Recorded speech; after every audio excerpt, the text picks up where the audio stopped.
You know, it's funny how sometimes a single ordinary day can tell you everything you need to know about a place.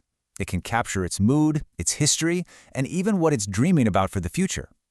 So today, we're going to do just that. We're going to look at one day, March 30th, 2026, to really understand the story of Hastings, Minnesota. Our source material opens with this fantastic line: "Some days in Hastings arrive with their own pacing." I love that. It sets the perfect tone, right?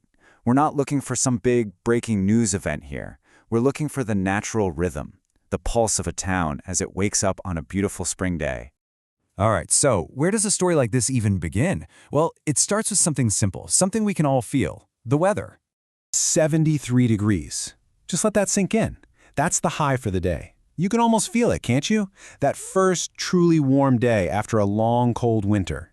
There's just a gentle breeze, about 5 miles per hour. I mean, this is the kind of weather that just pulls you outside. No excuses. But here's the catch. This perfect day, it creates a sense of urgency. This isn't the start of a long heat wave. It's a fleeting gift. Look at tomorrow, sharply cooler with a chance of rain. The message is crystal clear. Today is the day. You got to get out there and enjoy it. So all that energy, where does it go? Well, it sends people straight downtown, onto the Riverwalk, and into the local shops. This is where you can literally see a town waking up from winter. A town's ambitions for the new season are right there in the shop windows. Okay, so check out Squeaky Pottery. Their whole pitch for the season is a spring reset. They're not just selling pottery, you see. They're selling the idea of making a room feel like it belongs to somebody again after being cooped up all winter. It's all about bringing that color and life back inside. And this is a perfect example of how a local shop solves a local problem. Head over to SC Toys, and they've got the Easter basket dilemma figured out. A bag of 15 collectible little Wigglets creatures for $24.99. It's that super specific, helpful detail that really makes a small town like this work. And of course, that sunshine doesn't just inspire a nice walk, it inspires action. Ace Hardware gets it.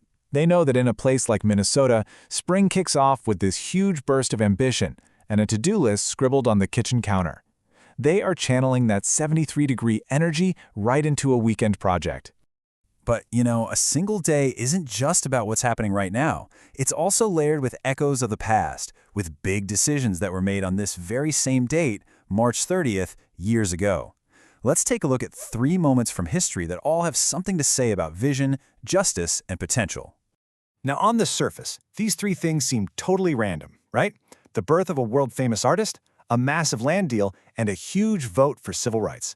But if you look a little closer, a really powerful theme starts to emerge: the wisdom of making a choice that other people just don't get at the time.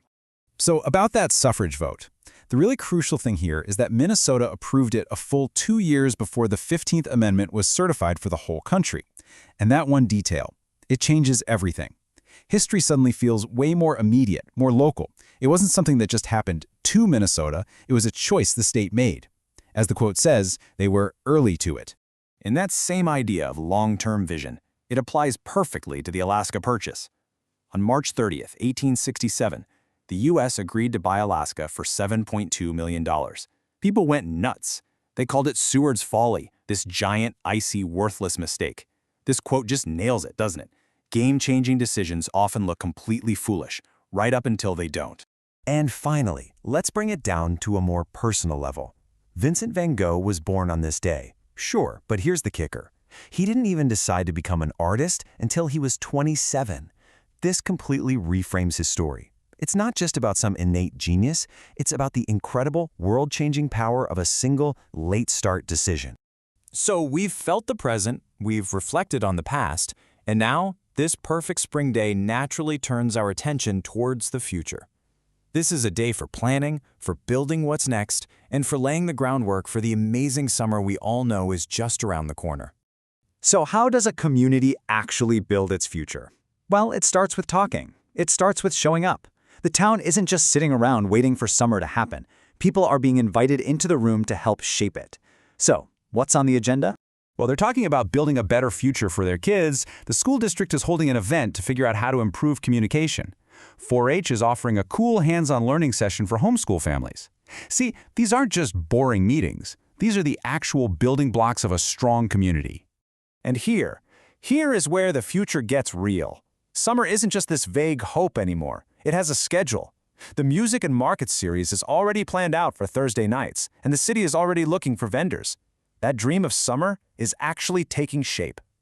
I mean, this quote just perfectly sums up the whole feeling of the day. That warm weather isn't just a number on a forecast, it's permission. It's permission to believe in what's coming. And you know that belief is real because, just like the quote says, summer already has a form to fill out. So, from a simple weather forecast and some window shopping to these massive moments in history and all the way to planning a summer market, we've basically seen an entire town's story unfold in 24 hours. It really leaves us with a big question. If you look this closely, what story does a single day tell about your town?